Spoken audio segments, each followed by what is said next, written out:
Mirëdita të gjithëve dhe shumë shkurt sepse më e rëndësishme sa çdo njëra nga fjalët tona këtu është gara e sotme, në cilën përsëri janë përfshirë një grup arkitektësh shumë të mirë dhe me eksperiencë dhe prestigj ndërkombëtar. Sot ne hapim një tjetër nga kapitujt e punës të korporatës shqiptare të investimeve, kapitulli i cili ka të bëjë me rrjetin e rezidencave të dikurshme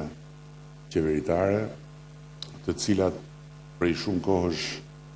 kanë mbetur në një limbo si rezultat i mos përdorimit të tyre për shkak të humbjes funksionit faktikisht. Dhe eksperienca e dy rezidencave këtu në Tiranë, që tani më janë transformuar njëra në një shtëpi pritje të shtetit shqiptar për personalitete të fushave të ndryshme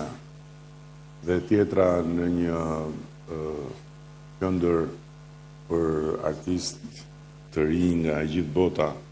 në bashkëpunim me fondacionin e njohur francez Art Explora, na kanë treguar që kjo është rruga për t'i kthyer këto asete në funksione me interes publik dhe nga ana tjetër për t'i rihetëzuar duke e futur shtetin si partner dhe duke i dhënë mundësi sipërmarrjes që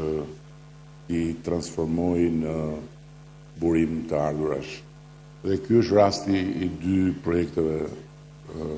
për cilat bëhet konkursi i sotëm. Njëri për vilën e udhëheqësit dhe diktatorit shqiptar në Vlorë dhe tjetri për një tjetër rezidencë qeveritare në zonën e Peripojës. Është një rrugë e re që ne po e shkelim, besoj unë, me sukses, por mbi të gjitha ku po praktikisht shikojmë potencialin e madh që ka vënia në shfrytëzim e aseteve shtetërore për ta përfshirë publikun përmes shtetit si një palë e interesuar, duke ndryshuar praktikisht hap pas hapi dhe formulat e ndërveprimit me privatin, të cilat deri dje kanë qenë shumë bazike, shumë të drejtë për drejta dhe e kanë privuar shtetin nga shumë kapacitete për të krijuar të ardhura. Kështu që duke i bashkuar këto interesa dhe duke vënë shtetin në rolin e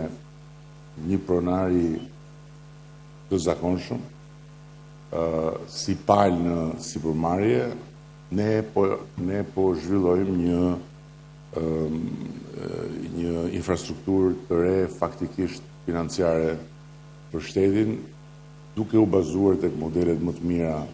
në Europë, që janë modelet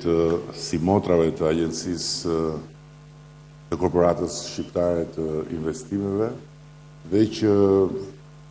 në Itali apo në Spanjë zotrojnë asete dhe marrin të ardhura jashtëzakonisht mbreslënse, të cilat vijnë në dispozicion të interesit publik për të investuar në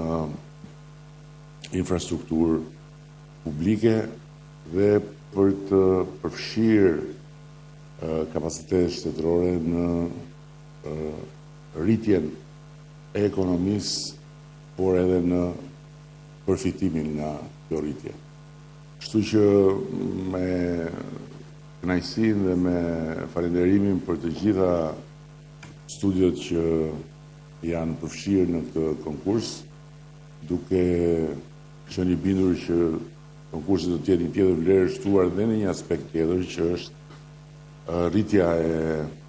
mëtejshme e koleksionit të kontributeve nga arkitekt ndër më të mirët sot në Europë edhe në botë, si dhe duke falendëruar edhe antarët e jurisë që kanë ardhur nga jashtë për të na asistuar në të vendimarrje. Ju uroj të gjithë pjesëmarrësve sukses.